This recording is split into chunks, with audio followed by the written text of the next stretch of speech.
În după-amiaza de 23 august 1944, Bucureștiul trăia ultimele ore ale unui regim izolat.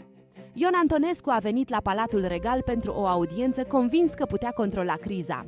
În spatele ușilor închise, regele Mihai pregătise însă o ruptură decisivă cu Germania nazistă.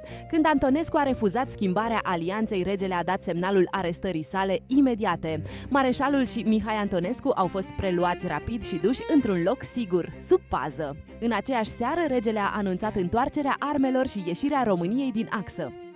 Pentru armata română, ordinul a însemnat haos, dar și începutul unei noi strategii. Schimbarea a scurtat războiul pentru România, dar nu a adus imediat liniștea promisă. Sovieticii au intrat curând în țară, iar România a intrat într-o nouă dependență. Totuși, 23 august a rămas momentul când soarta României a schimbat definitiv direcția.